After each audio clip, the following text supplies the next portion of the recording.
everyone, thanks for watching the Weekly Connect for the week of March 9th and 10th. This week we're going to start off with our memory verse. We're going to have a coloring sheet. It has some fun fonts on here, and the kids can color that in any way they would like. And while they're doing that, explain again the verse. We really want to make sure that they understand this verse that they've had for the last 5 weeks or so, and we want to make sure that they're really hiding it in their hearts because it's a very important verse for them to know. So use this time at the beginning, your first 10 minutes of class, really fellowshipping with the kids, talking about the verse and talking about why Jesus is their only way to salvation. And then of course talk to the other kids as they're coloring, and just get to know your classroom. So really use that as a time of fellowship and understanding God's word. Then you'll go into the you'll go into your story room. We're going to be learning from Malachi today. And Malachi is the last minor prophet who is in the Old Testament. And he comes to tell the Israelite people that God still loves them. And when he tells them this, they're kind of shocked. They say, how has he loved us? Look, we live in squalor. We have, we're held captive by other people. Nothing's going well for us. And he says, hey, listen, God still loves you. Things might not be going your way right now, but he still loves you. He's disappointed in the way you're living your life. He's disappointed that you're not offering up your best when you go to sacrifice. He's disappointed that your priests are allowing false teachings to occur to you, that you've kind of stepped away and you've forgotten God again. You've forgotten him, but he still loves you. And Malachi gets to tell this lesson to them. But not everybody has stepped away from God. And a group of people who had still been worshiping the world true God and following his laws and being obedient had a different message too. So you'll be teaching that to the kiddos as well. And then we're going to talk to the kids about going into a time of complete silence, right? This is the end of our Old Testament study.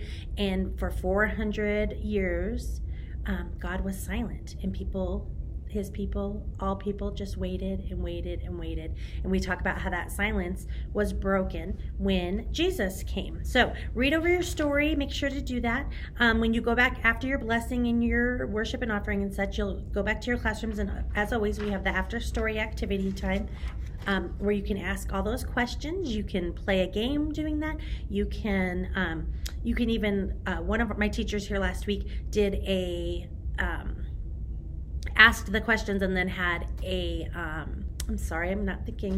what is it called? Hangman. Did a little hangman thing for the answer. If the answer is short and succinct and easy to do, you can play hangman, getting that. However you want to do it, just make that a game, make that your time. And then if you have some extra activities, extra time, we also have an activity where we're going to be playing silent telephone. And this is really going to segue us into next week and, segue us from the story today when they had that 400 years of silence. So we're going to be talking or playing a game called Silent Telephone, where you will have the kids all sit in a circle, or you can have them be in 2 teams, however it works best for your class and how many kids you have.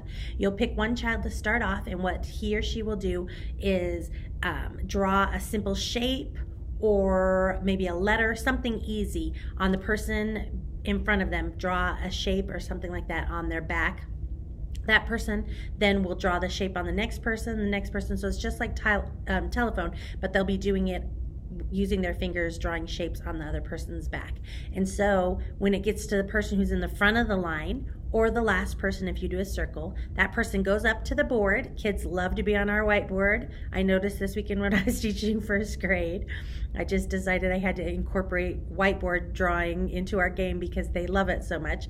Anyways, the last child will go up to the front, and they will draw what's on the front, what they felt was on their back, and then ask the person who started the silent telephone, if that was the correct shape.